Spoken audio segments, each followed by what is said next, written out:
Aujourd'hui, pour le daily, je vais vous parler de charge cognitive ou de charge de travail. Euh, donc voilà, déjà pour une petite définition, en fait, quand on utilise une interface, on va solliciter notre mémoire de travail qui va tout simplement nous permettre de manipuler les informations qu'on a devant nous. Et quand on sollicite trop notre mémoire de travail face à une interface, eh ben, ça va avoir pour effet d'augmenter notre charge cognitive.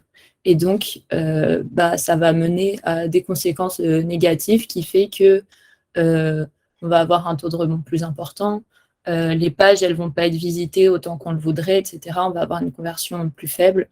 En tout cas, c'est plein de choses qui vont dégrader en fait l'expérience de l'utilisateur parce que justement, sa mémoire de travail sera trop sollicitée.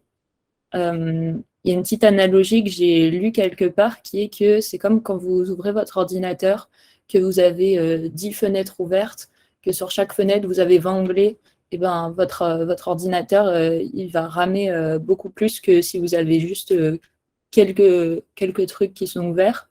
Et donc là, c'est exactement pareil pour la mémoire de travail. Plus elle est chargée et plus ça va être compliqué de réaliser des tâches en fait. Euh, pour préciser un peu sur la charge cognitive, donc c'est un terme qui vient, un concept en tout cas qui vient de la psychologie, et ça fait référence, la charge cognitive, à la quantité de ressources dont on a besoin pour mener à bien une tâche. Et donc, pour la charge cognitive, on peut diviser en deux parties. La première, c'est la charge intrinsèque. Donc, c'est tout simplement l'idée que pour faire une tâche en particulier, bah, il va y avoir un minimum, enfin en tout cas une quantité minimum de ressources dont on va avoir besoin dans tous les cas pour faire cette tâche. Et c'est normal. Et en tout cas, plus la tâche, elle va nous sembler plus compliquée, plus ça veut dire que ça va solliciter notre mémoire de travail. Et en plus de ça, on va avoir ce qu'on appelle la charge superflue qui tout simplement va s'ajouter à la charge intrinsèque et qui va en fait venir de tout ce qu'il y a autour de la tâche et qui va avoir pour effet d'augmenter l'effort demandé pour réaliser ce qu'on doit faire. Donc, en quoi c'est lié à l'UX? Tout simplement, quand on crée des interfaces, il y a des choses qu'on va pouvoir faire qui vont avoir pour effet de soit d'augmenter, soit au contraire de diminuer la charge de travail. Donc, on va regarder ces quelques exemples et voir finalement comment on peut améliorer cet aspect-là de l'expérience utilisateur. Donc déjà, une des premières choses qui permet d'alléger la charge de travail, c'est tout simplement d'utiliser des symboles et des codes qui sont connus par les utilisateurs et qui sont utilisés en fait sur toutes les interfaces. Donc les exemples vraiment basiques, c'est que tout simplement, quand j'ai une croix sur une fenêtre, ça veut dire que je vais pouvoir la fermer. Quand j'ai une flèche qui pointe vers la gauche, ça veut dire que je veux revenir en arrière, etc. Et en fait, cette reconnaissance, elle va fonctionner un peu dans les deux sens, c'est-à-dire que l'utilisateur, s'il voit une croix, il va tout de suite comprendre que c'est pour fermer la fenêtre, mais aussi s'il va chercher à fermer la fenêtre, il va chercher une croix sur l'interface. Et donc, tout simplement d'utiliser ces codes qui sont connus, ça permet de déjà simplifier toute cette partie qui fait qu'il n'aura pas d'apprentissage à faire sur votre interface en particulier, en tout cas pour ces actions qui sont classiques. Donc voilà, là tout simplement, les petites solutions à mettre en place, c'est déjà d'utiliser des symboles connus, même au niveau des icônes, utiliser des choses qui sont déjà utilisées partout. À l'inverse, quand on a des petites actions ou des choses qui n'existent pas forcément sur toutes les interfaces, ne pas hésiter à ajouter du texte pour être plus explicite et pas simplement des icônes. Et en tout cas aussi de rendre bien visibles les actions qui vont être beaucoup utilisées, donc tout ce qui est retour en arrière, retour à la page d'accueil, etc. Ensuite, la deuxième chose, ça va être d'essayer d'alléger les étapes.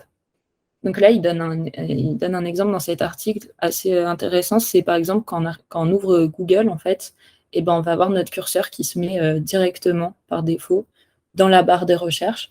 Donc ça paraît rien du tout parce que c'est juste un clic qu'on va faire. N'empêche que déjà, si je fais des recherches sur Google, je ne sais pas, 60 fois par jour, et ben, c'est 60 clics en moins que je vais faire. Mais aussi, quand je vais sur Google, dans tous les cas, ça va quand même être pour chercher quelque chose. Donc, vu que c'est l'action que je vais faire, autant simplifier la tâche et se placer directement dans la barre de recherche. Donc là, ce qu'ils disent, c'est qu'en fait, même si c'est des étapes qui paraissent toutes petites, et ben, rien que de simplifier ça peut faire la différence selon le parcours et selon l'utilisation qui va être faite. Du coup, là, ce qu'ils expliquent, c'est que c'est bien d'automatiser les actions autant que possible, d'utiliser des réglages par défaut, ou en tout cas des choses qui sont faites par défaut quand c'est possible, pour tout simplement simplifier les actions qui vont être faites derrière.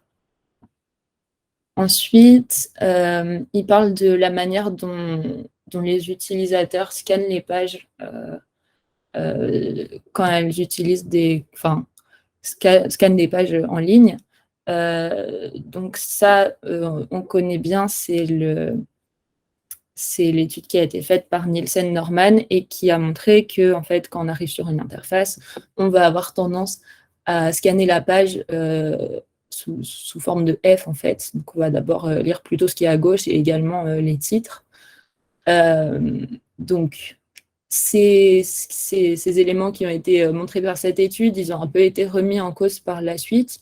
Mais en tout cas, ce qu'on peut quand même retenir de cette étape, c'est que c'est important d'avoir déjà des headlines qui sont très visibles, d'avoir un contenu aussi qui est bien structuré, parce que ça va nous permettre de lire les titres en premier et de pouvoir se repérer beaucoup plus facilement que si on n'a qu'un gros pavé de texte, par exemple. Et en tout cas, voilà, d'avoir des choses très structurées dans nos interfaces. Donc voilà, c'est ce qu'ils disent dans les manières de structurer l'information, d'avoir des headlines qui sont mis en avant, donc soit avec la taille de la police, la couleur, etc. Ensuite, pour le contenu, tout ce qui est textuel, quand c'est possible, de mettre ça sous forme de liste, ou bien d'avoir des paragraphes qui sont bien définis, pas trop longs, etc. Parce que quand on va sur Internet, on ne lit pas un livre, donc on a besoin d'avoir des contenus qui sont plus efficaces, et en tout cas aussi de mettre en avant toutes les informations qui sont les plus importantes. Une autre petite chose à ce sujet, c'est qu'en fait, ça s'applique ça s'applique à beaucoup de choses, cette notion de structurer les contenus, et même pour des choses beaucoup plus... même d'autres éléments qui sont plus petits. Un exemple qui est parlant, c'est par exemple si je suis dans un formulaire et que je vais devoir saisir mon numéro de téléphone ou mon numéro de carte bleue, et ben ensuite, si je veux me relire, tout simplement, si les numéros ils sont tous collés entre eux, ça va me prendre 5 fois plus de temps que s'ils sont espacés correctement. Si mon numéro de téléphone, quand je le rentre, il y a un espace qui se met tous les 2 chiffres, ça va me prendre 2 secondes de le relire, alors que si tous les numéros ils sont collés, ça va être beaucoup plus compliqué. C'est pareil pour les numéros de carte bleue, et c'est pareil pour finalement tous ces types de numéros qu'on doit saisir, je ne sais pas, votre numéro de sécu, des choses comme ça. En tout cas, rien que d'insérer des espaces au bon endroit, ça permet aussi d'être beaucoup plus efficace là-dessus. Ensuite, il y a tout ce qui va être lié à l'encombrement des pages. Donc là, c'est tout de suite très parlant. On voit qu'il y a beaucoup d'informations. Il y a de l'information partout. Il y a beaucoup de couleurs. Il n'y a pas d'unité. Il y a même des choses un peu agressives avec du jaune sur du rouge.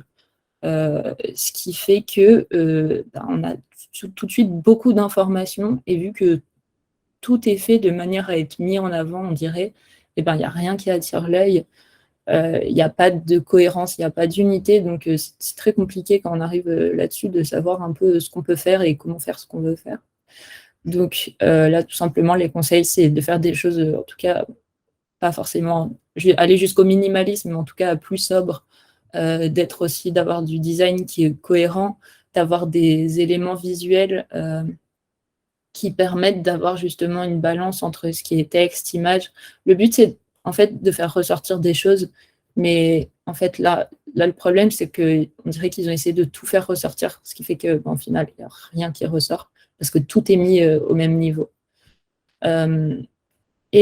Finalement, le dernier aspect, ça va être d'aider les utilisateurs à faire des choix. Donc ça, c'est la fameuse loi de Hick. que vous connaissez sûrement, qui est que, paradoxalement, quand on donne trop d'options aux utilisateurs, ça va les gêner plus que les aider. Et donc, plus ils vont avoir de choix à faire et plus ils vont mettre de temps à décider. Ce qui fait que forcément, ça va gêner l'expérience utilisateur parce que ça va les ralentir, ça va les bloquer, ils vont devoir faire tous ces choix, etc. Ça ne veut pas dire qu'il ne faut pas leur laisser le choix du tout, mais qu'il faut quand même essayer de limiter cet aspect. Donc la loi de Hick, je vous remets la petite courbe. Tout simplement, voilà, plus on a de choix et plus le temps de réponse, donc le temps qu'on va mettre à choisir, va être élevé. Donc voilà, donc là, tout simplement, les solutions, ça va être d'utiliser des catégories, de regrouper toutes les options qui vont ensemble, d'utiliser tout ce qui est... en tout cas, de cacher les options inutiles, d'utiliser des collapses, etc., pour pas donner trop d'infos non plus d'un coup, et d'utiliser voilà, d'illustrer les exemples, d'expliquer les options, etc., pour vraiment aider, accompagner l'utilisateur dans ses choix. Donc voilà, c'était les cinq petits aspects qui vont avoir tendance à augmenter la charge cognitive si on ne les utilise pas correctement. Juste en conclusion, ce qui est dit, c'est que souvent quand on arrive sur une interface, donc ça dépend de ce qu'on veut faire, mais généralement l'utilisateur il veut arriver, faire ce qu'il a à faire et le faire efficacement. Et donc finalement tous ces petits aspects, ça va permettre d'avoir une expérience qui est la plus efficace possible et du coup de simplifier cette partie de charge de travail. Et voilà, merci pour votre écoute.